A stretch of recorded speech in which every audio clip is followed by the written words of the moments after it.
누가복음 11장 말씀 보겠습니다.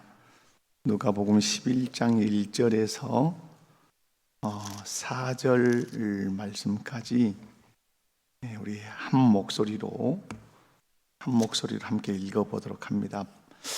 누가복음 11장 1절에서 4절까지 한 목소리로 읽습니다. 예수께서 한 곳에서 기도하시고 마치심에 제자 중 하나가 여짜오되 주여 요한이 자기 제자들에게 기도를 가르친 것과 같이 우리에게도 가르쳐 주옵소서. 예수께서 이르시되 너희는 기도할 때에 이렇게 하라. 아버지여 이름이 거룩히 여김을 받으시오며 나라가 임하시오며 우리에게 날마다 일용할 양식을 주시옵고 우리가 우리에게 죄 지은 모든 사람을 용서하오니 우리 죄도 사하여 주시옵고 우리를 시험에 들게 하지 마시옵소서 하라. 아멘. 오늘 본문은 여러분이 잘 아시는 대로 주님이 가르쳐 주신 기도의 내용입니다. 오늘 본문을 보면 예수님께서 한 곳에서 기도를 하시고 또 그 기도를 마치시자 한 제자가 나와서 요한의 제자들도 요한에게 기도를 배웁니다. 그러므로 주님 우리에게도 기도를 가르쳐 주시옵소서. 그 부탁을 받고 예수님께서 기도의 모범이라고 하는 주님이 가르쳐 주신 기도를 우리에게 이렇게 알려주셨습니다. 저는 오늘 본문 전체를 살피기보다는 예수님께서 왜 기도하셨는가에 대해서 한 세 가지로 살피고 말씀을 마무리하고 다음 시간에 말씀을 쭉 살펴보기를 원합니다. 여러분, 예수님께서 한 곳에서 기도하시고 마치심에 라는 말씀을 통해서 예수님이 기도 생활을 하셨다는 사실을 우리가 알 수가 있습니다. 그렇다면 여러분 우리가 좀 질문해야 되겠죠. 예수님이 왜 기도하셨을까? 그러죠? 예수님은 기도할 필요가 실상은 없는 분이신데 왜 기도하셨을까라고 하는 질문이 우리에게 생기죠. 왜 기도하셨을까요? 오늘 먼저 첫 번째 살필 수 있는 것은 그겁니다. 육체를 입은 완전한 인간으로서 기도하셨다. 이게 아주 중요한 내용이죠. 예수님은 공생의 기간 동안에 습관을 따라서 기도 생활을 쭉 하셨습니다. 예수님께서 기도 생활을 그렇게 하셨다면 당연히 우리는 생각해야 되죠. 우리 또한 기도 생활을 잘 해야 되겠구나.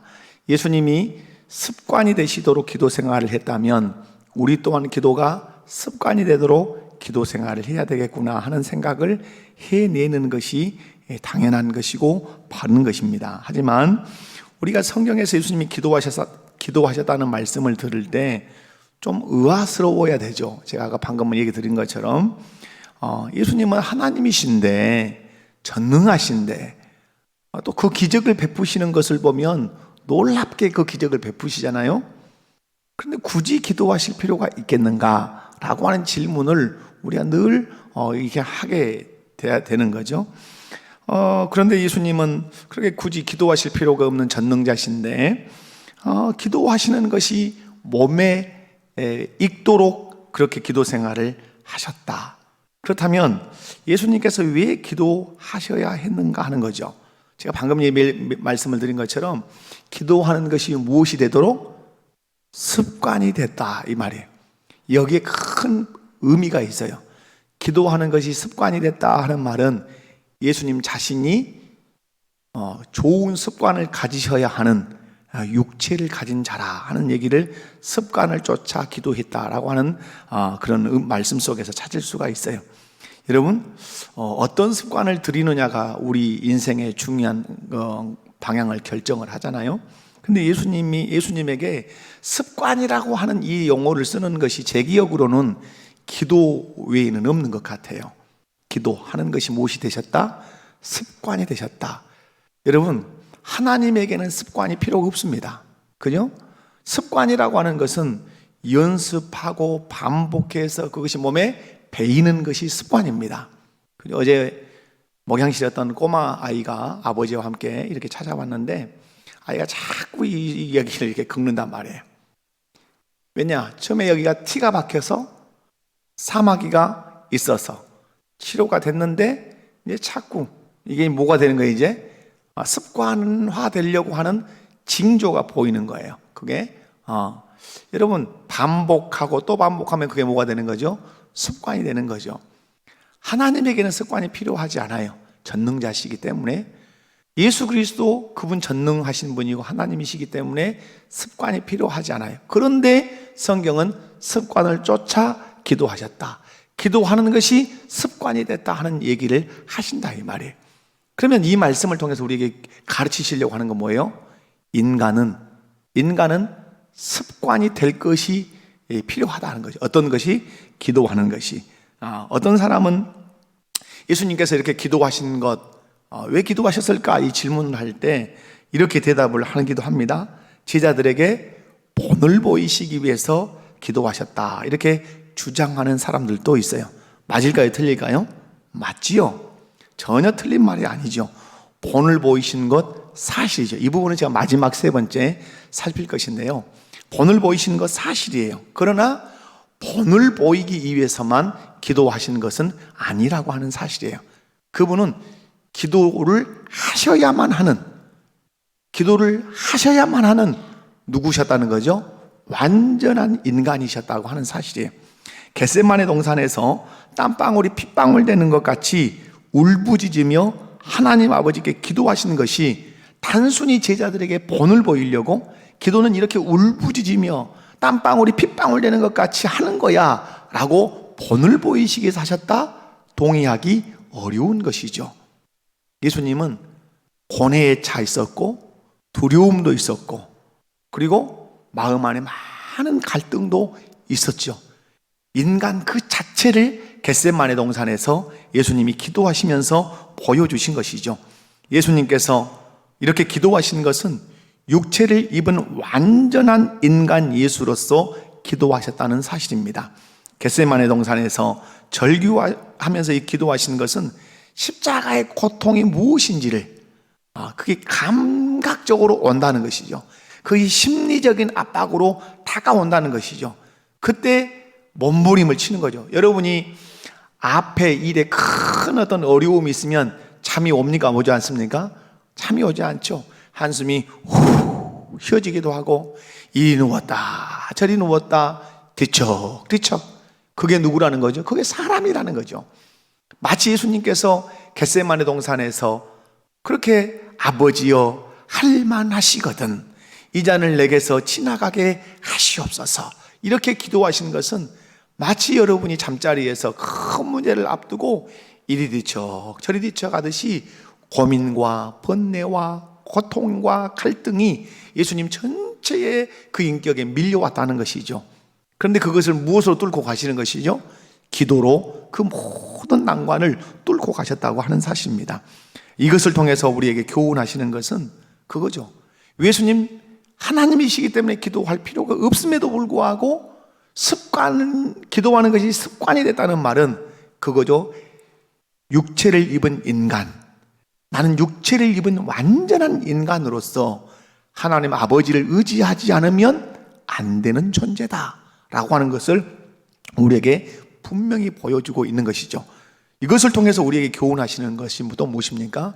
너희도 나처럼 동일하게 온전한 육체를 입은 사람이라면 너희도 반드시 필연코 기도해야 한다. 하나님 아버지께 기도하면서 살아야 된다. 육체를 입은 인간이 하나님 아버지를 의지하지 않고는 살 수 없다. 하나님 아버지를 의지할 수 있는 유일한 길은 기도하는 것이다. 기도해라.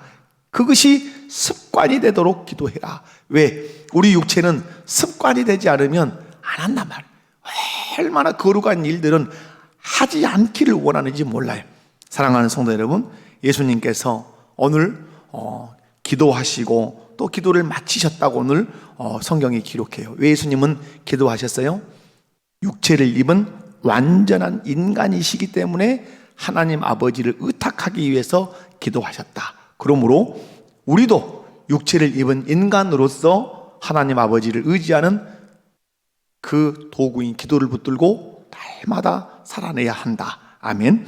두 번째는 하나님 아버지와 교제하기 위해서 기도하셨다 하는 거죠.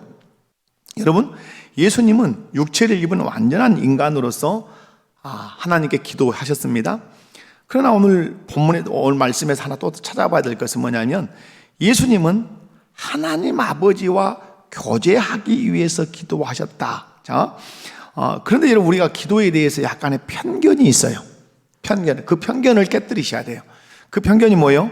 기도는 어떤 필요한 것을 하나님께 얻기 위해서 하는 것이다. 이런 편견, 이게 다 틀렸다는 말은 아니에요. 여기에 많이 치우쳐 있다는 거예요. 기도는 무언가를 얻기 위해서 하는 것이다. 여러분 기도 생활을 점검해 보면 알아요. 여러분 뭘 기도하십니까? 뭘 기도하시죠? 뭔가를 주님 주세요, 주시옵소서, 이렇게 해주세요 라는 기도를 우리가 많이, 이게 잘못됐다는 얘기 아니에요? 그런 기도가 아마 90% 이상이, 아니면 여러분의 기도 생활이 거의 전적일 수도 있어요. 잘못됐다는 거 그거 하셔야 돼요. 왜? 하나님이 그렇게 하라고 하셨기 때문에 여러분의 필요를 구하셔야 돼요. 그러나 하나 잊지 않아야 되는 것은 뭐냐면, 기도는 하나님께 필요한 것을 구하는 도구이기도 하지만 또 하나가 있어요. 그것은 하나님 아버지와 뭐 하는 거다? 교제하는 도구라는 사실을 절대로 잊으시면 안 돼요. 여러분, 만약에 기도가 교제의 도구라는 사실을 망각하면 어떤 일이 일어날까요? 하나님과 대화하는 일은 일체 우리에게는 없어져 버리는 거예요. 여러분, 기도를 통해서 하나님 아버지와 우리는 교제할 수 있어요. 여러분, 예수님께서 늘 습관을 쫓아 기도하실 때 뭐 달라고 막 이 기도를 많이 하셨을까요? 여러분 생각해 볼 필요가 있어요. 예수님께서 한적한 곳에서, 감람산에서, 어디 뭐 바닷가에서 이렇게 기도하셨다면, 아버지 뭔가를 막 달라고, 능력을 주십시오, 먹을 걸 주십시오, 뭐 치료해 주십시오, 이런 기도를 막 하셨을까요? 훨씬 예수님의 기도의 비중에서는 높은 영역이 구하는 기도보다는 어떤 영역이 클까요? 교제하는 영역이 훨씬 컸을 가능성이 높아요. 여러분, 성경 주석가인 매튜 헨리는 이렇게 얘기를 했어요. 하나님은 성경을 우리에게 편지로 보내시고 우리는 기도로 하나님께 편지를 보낸다. 이렇게. 그러니까 뭐예요? 이걸 통해서 매튜 헨리라고 하는 주석가가 하려고 하는 얘기는 뭐죠? 하나님과 우리는 서로 교제하는 존재다, 이런 얘기를 하는 거죠. 하나님과 우리는 교제는 어떻게 되는 거죠? 일방적인 것은 교제가 안 되죠. 만약에 여러분이 기도를 하나님 이것 주시옵소서, 저것 주시옵소서, 이러하시옵소서, 저리하시옵소서, 예수님의 이름으로 기도합니다 하고 아멘 하고 한다면, 주님이 내 뒤통수를 바라보면서 이제 네 얘기 다 했으면 나도 좀 얘기 좀 하자, 이러실 수 있다 이 말이에요. 여러분, 막 내 얘기만 해놓고 따발총 쏘듯이 막 다다다다다다다다닥 쏘놓고 예수님의 이름으로 기도합니다 아멘 하고 가면, 참 여러분, 누가 내 앞에 앉았는데 막 자기 얘기만 하고 나 갈라요 하고 가면 여러분 뭐라고 하겠어요? 지 얘기만 하고 가끔만 이러겠죠. 제가 제 동료 목사님하고 차 한잔 하자 그래서 이 앞전 주행가 어느 찻집에를 갔어요. 찻집에를 갔는데 그 찻집에 계신 그 주인장께서 저희 둘을 잘 아시는 분이에요. 또 그분이 그럼 우리는 이제 뭔가 둘이 도란도란 차 한잔 하면서 얘기하려고 그 찻집을 가자 그랬어요. 그런데 이 찻집 주인이 안 계신 줄 알았어요. 그런데 그 찻집 주인장이 계셨어요. 이 찻집 주인의 특징은 뭐예요? 말을 많이 하시는 분이에요.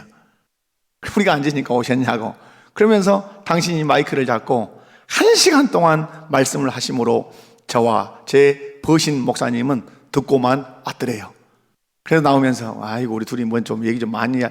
코로나 때 우리는 목회는 어떻게 해야 되느냐, 당신 교회는 어떻게 지금 하고 있냐, 이렇게 좀 얘기 좀 조용히 하려고 갔는데 얘기는 하나도 못하고 다음에 만납시다 하고 그렇게 하고 왔어요. 여러분 뭐예요? 일방적인 얘기만 들으면 그건 교제가 안 된다는 것이죠. 근데 여러분, 우리가 기도라고 하는 것, 하나님께 어떤 것을 달라고 구하는 도구 분명해요. 믿으시죠? 그러나 또 하나 잊지 않으셔야 돼요.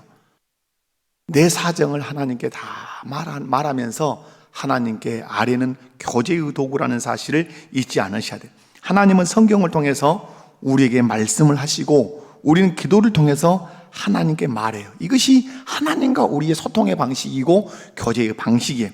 그러므로 우리는 성경을 읽으면서 하나님의 말씀을 들으셔야 돼요.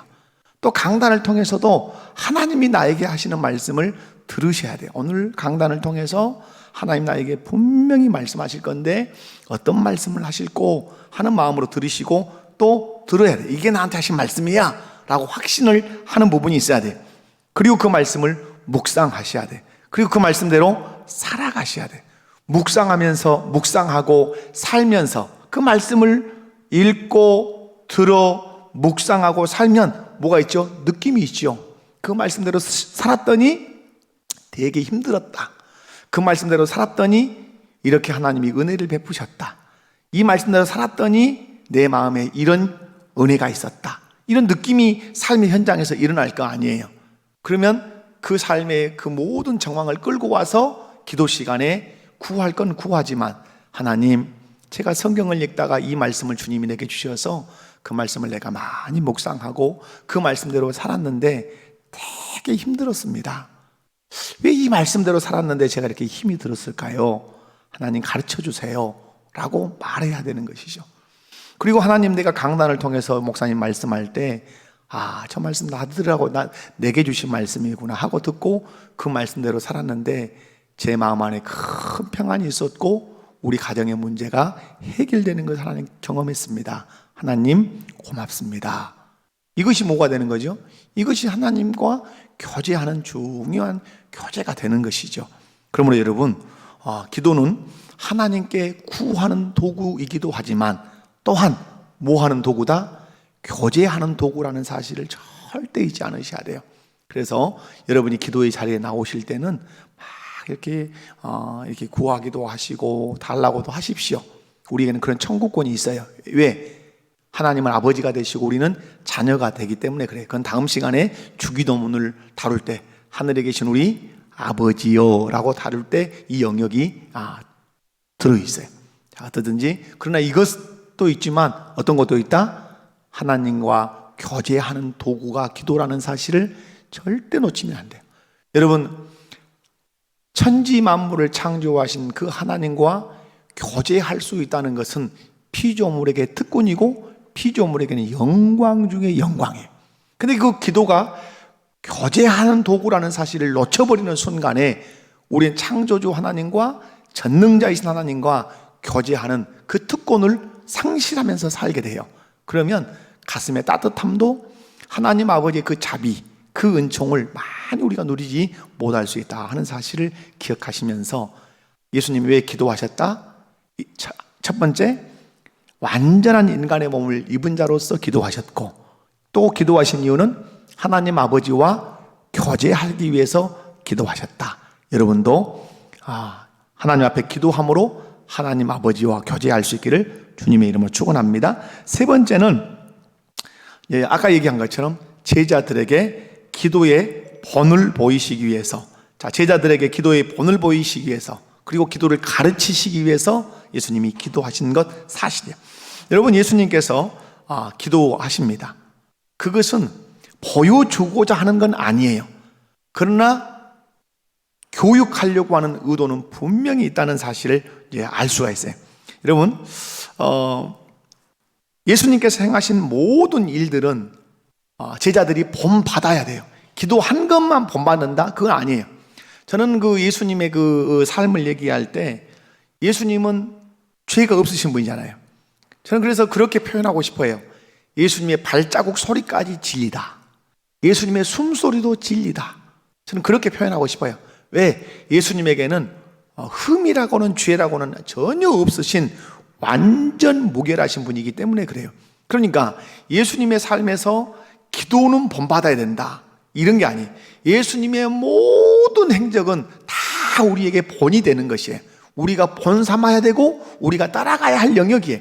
근데 예수님께서 습관이 되도록 기도하셨다고 하는 것은 제자들에게 기도를 가르치시고자 하는 중요한 목적도 있었다는 사실을 여러분 인식을 하시면 좋겠어요. 제자들에게 본이 되시려고 의도적으로 이렇게 그런 의도도 있었다는 거죠. 이런 얘기를 누가가 지금 누가복음이잖아요. 그 누가가 누가복음 기록하고 또 어디 기록했어요? 잠잠한 여러분이요 대답을 하시라. 누가복음 다음에 사도행전을 기록했죠. 저는 이제 성경을 읽을 때 마태복음, 마가복음, 누가복음, 요한복음 이렇게도 이제 읽으라 이렇게도 얘기하지만 누가복음을 읽고 사도행전으로 바로 연결해서 한번 읽어보고 그 다음에 고린도 전후서로 쭉 가보는 것도 괜찮다 이렇게 이제 전해드리기로 해요. 여러분 사도행전 1장 1절을 보면 이렇게 기록이 되어 있어요. 나오네요. 사도행전 1장 1절 시작.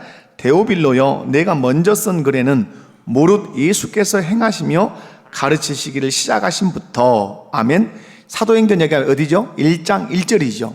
그러면 사도행전에 내가 지금 서 있어요. 그러면 사도행전에서 먼저 쓴 글에는 하면 그 글이 어디겠어요? 누가복음이겠죠. 그러면 먼저 쓴 누가복음은 무엇을 썼다는 얘기죠? 예수께서 행하시며 가르치시기를 시작하신부터 내가 기록했단 말이에요. 여기에 누가가 아주 중요한 정보를 우리에게 주고 있어요. 누가복음은 무엇이냐? 예수님께서 행하시며 가르치신 일들을 기록했다. 자, 바꿀 수 있어요. 예수님께서 가르치시고 행하신 것을 기록했다 해도 전혀 우리가 문제가 되지 않아요. 그런데 예수님의 사역의 방법, 예수님의 교육의 방식을 누가는 우리에게 던져주고 싶은 것이 있는 것 같아요. 예수님은 가르치고 행하지 않으시고 행하시며 가르치셨음을 누가는 우리에게 주지를 시켜주고 싶었던 것 같아요. 여러분, 예수님은 그냥 이렇게 해라 라고 지시하시거나 가르친 후의 행동을 우리에게 요구하지 않으시고 잠잠하게 먼저 뚜벅뚜벅 자기가 행하실 일들을 하셨다는 거죠. 그죠? 오늘 말씀해 보면 11장 1절을 보면 예수님은 뭐 하셨어요? 기도하시고 기도를 마치셨어요. 그러니까 제자가 쪼르르 와가지고 요한의 제자들도 요한에게 기도를 배우대요. 주님 우리에게도 기도를 가르쳐 주십시오 라고 하신 거죠. 어쩌면 예수님은 이 얘기가 나오기를 기다리셨는지도 몰라요. 계속 예수님은 습관을 쫓아서 한적한 곳에서 기도하시면서 제자들이 언젠가는 내 기도하는 모습을 보고 주님 우리에게도 기도를 가르쳐 주세요 라고 부탁하기를 기다리셨는지도 몰라요. 왜? 계속해서 예수님은 뭘 하고 계시니까? 기도를 하고 계시니까. 그러면 여러분 기도를 하면 기도하는 모습만 볼까요? 기도하는 내용도 들을 수 있을까요? 때로는 기도하는 내용도 들을 수 있겠죠. 뒤에서 이제 다음 시간에 보겠지만 하늘에 계신 우리 아버지여 라고 기도하라고 가르쳐요. 여러분 이 유대교에서 유대교를 신봉했던 자들이 하나님을 아버지라고 부른다고 하는 것은 그것은 상상할 수 없는 일이에요. 그런데 이제 예수님은 평소에 계속 하나님을 누구로 불렀겠어요? 아버지라 불렀겠죠. 여기에는 이유가 없이 제자들이 동의를 했겠죠. 그런데 예수님이 제자들에게 기도를 가르칠 때 하늘에 계신 우리 아버지요 라고 가르쳐 주셔요. 왜냐? 다음 시간 할 건데 약간 얘기를 드리면 아버지와 아들은 유대인의 개념에서는 동일 개념이 있어요. 동일 개념. 하나라고 하는 개념이 있어요. 그런데 예수님이 하나님을 아버지라고 하는 것은 괜찮을 수 있어요. 결국은 이것 때문에 참남죄가 되거든요. 예수님이 아버지와 나는 하나다. 왜? 내가 그의 아들이다. 이런 얘기이기 때문에 예수님이 하나님과 동일시돼서 참남죄가 되는 영역이 없지 않아 있어요. 근데 뒤에 와서 제자들에게 기도를 가르칠 때 하늘에 계신 우리 아버지요. 이걸 엄청난 파격적인 기도 내용을 가르치시는 것이죠. 이런 기도 내용을 제자들이 들었겠다 안 들었겠다 이렇게 듣기도 했겠죠. 그러면 자기들이 했던 기도와 예수님이 했던 기도가 전혀 어떤 모양이나 내용이 달랐을 수 있어요. 그래서 예수님은 계속 기도의 본을 보이시면서 기다렸을 가능성이 있어요. 주님이 하신 기도처럼 우리도 기도를 가르쳐 주십시오 라고 기다렸을 수 있어요. 이러든 저러든 제자들은 세례 요한의 제자들이 요한으로부터 그 기도를 배우는 것을 보면서 기도를 배우고 싶은 열망이 생겼어요. 거기에 또 다른 해석들이 있겠지만, 그래서 예수님께서 이렇게 기도를 가르쳐 주셨죠. 제가 여기서 지금 말씀을 드리려고 하는 것은, 예수님은 바로 가르치신 것이 아니라 어떻게 가르치셨다?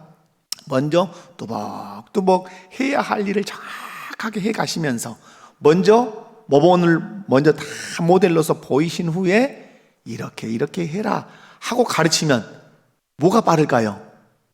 먼저 봤던 것이 있어요. 자, 그러죠? 여러분, 군대 생활을 하면 앞에 있는 사수가 막 어떤 일을 해요. 막 하면 아무 말 가르쳐 주지 않으면서 내 앞에 있는 사수가 부사수를 옆에 두고 막 어떤 일을 하면 부사수는 사수가 하는 것을 계속 보는 거죠. 근데 사수가 어느 날 서서 쭉 가르쳐요. 그러면 이해가 어떨까요? 엄청 빠르죠. 봐왔던 것을 이론으로 정리해 줄 때는 이 교육의 효과라고 하는 건 너무너무 탁월해요. 근데 본 적도 없고 배운 적도 없는데 막 가르치기만 시작해요. 그러면 이걸 이해하는 데는 상당한 시간이 필요해요. 이해 가시죠? 그런데 누군가가 막 어떤 행동을 막 하는 것을 늘 봐왔는데 그것에 대하여 이론적으로 정리해서 설명하면 앞에 했던 행위들이 기억이 나면서 정리가 되니까 너무너무 교육적으로는 탁월한 거죠. 그래서 예수 그리스도는 교육의 대가이시기도 하고 최고의 스승이기도 하시죠. 그래서 여러분이 가정에서 자녀를 잘 양육할 수 있는 길이 뭐죠? 말하지 않고 행동으로 보이는 것이죠. 그리고 어느 날 앉혀놓고 이렇게 하는 것이다. 근데 그 하는 것이다 라고 하는 것이 누가 했던 일이에요? 내가 계속해서 행동으로 보여왔던 거예요. 그러면 이렇게 하는 것이다 라고 딱 이론적인 설명을 하면 그냥 자녀는 알죠. 그래, 엄마가 그렇게 했던 거구나, 아빠가 그렇게 했던 거구나 하고 체득이 빠르다 이 말이죠. 사랑하는 성도 여러분, 제자들에게 기도의 본을 보이시기 위해서 기도 생활도 하신 것이 분명히 있다. 기도를 가르치시기 위해서 늘 제자들 앞에서 제자들이 보는 데서 또 제자들 데리고 가셔서 기도하신 것도 분명한 사실이다. 그리고 나서 어떻게 하셨다? 그리고 나서 가르쳤다. 이것을 통해서 우리에게 가르치는 게 뭐죠? 교회 안에 있는 선배들이요, 말을 먼저 하지 말고 행동을 먼저 하시라. 그리고 나서 많이 행동하고 나서 그 뒤에 따라오는 후배에게 고개를 돌려서 이것은 이런 일은 이렇게 하십시오 라고 가르치면 그들이 동의도 빨리 하지만 당신이 그렇게 행한 것에 대해서 보았기 때문에 존경도 표할 수 있다고 하는 중요한 교회의 건강도를 함께 설명하고 있다는 사실도 잊지 않으시면 좋겠습니다. 말씀을 정리합니다. 예수님은 오늘 기도하셨습니다. 그리고 제자들에게 기도를 가르쳐달라고 부탁을 받고 기도를 가르치십니다. 왜 예수님은 하나님이신데 굳이 기도하지 않으셔도 되는데 기도하셨는가? 예수님은 육체를 입은 완전한 인간이시다. 하나님을 의지하지 않고는 안 되는 인간 예수임을 보이셨다. 그러므로 우리도 육체를 입은 인간이라면 반드시 하나님을 의지하며 기도하는 생활을 해야 한다. 습관이 되도록 기도해야 한다. 뿐만 아니라 기도는 구하는 것만, 달라고 하는 그런 도구의 의미도 있지만 기도는 또 하나 하나님 아버지와 교제하는 중요한 도구라는 사실을 잊지 말자. 성경 말씀을 통해서 하나님의 말씀을 듣고 그 말씀을 묵상하고 그 말씀대로 살다가 내 가슴에 느껴지고 내 가슴에 또 체득되는 것이 있다면 주님 앞에 와서 기도로 그 사정을 이렇습니다, 저렇습니다, 하나님 이랬습니다, 저랬습니다 하며 교제하는 도구가 기도다. 뿐만 아니라 제자들에게 기도의 본을 보여서 기도를 가르쳐 주기 위해서 예수님은 친히 습관이 되도록 때론 제자들 데리고 다니시면서 그렇게 기도를 하시고 그리고 나서 기도의 이론을 쭉 가르치실 때 그 기도의 내용이 얼마나 깊이 체득이 됐을까 하는 것은 우리가 보지 않아도 쉽게 이해가 가능할 줄로 압니다. 여러분 기도합시다. 아멘. 기도해서 여러분 하나님과 친밀한 교제가 있는 그런 승리하는 능력 있는 우리 목옥교회 모든 성도들 되시기를 주님의 이름으로 축원합니다. 아버지 하나님 감사합니다. 귀한 말씀 통해서 예수님은 하나님이신데 왜 굳이 기도하셨는가에 대해서 살피게 되었습니다. 하나님, 완전한 인간의 몸을 입은 예수님은 기도하심으로 하나님 아버지를 의지하셨다. 그러므로 너희도 기도해라 하시는 것을 우리가 들을 수 있습니다. 기도로 하나님 아버지와 친밀하게 교제하셨음을 이 말씀을 통해서 가르치십니다. 또한 기도의 본을 보여 제자들에게 기도를 가르치시기 위함도 있는 줄로 압니다. 우리도 말부터 하는 교육이 아니라 먼저 살아내고 나서 그리고 이론을 설명할 때 거기에 이해도 빠르지만 그걸 가르치는 자를 향한 존경심도 함께 표할 수 있는 이 교육의 탁월함을 주님을 통해서 배우게 하옵소서. 거룩하신 예수님의 이름으로 기도하옵나이다. 아멘.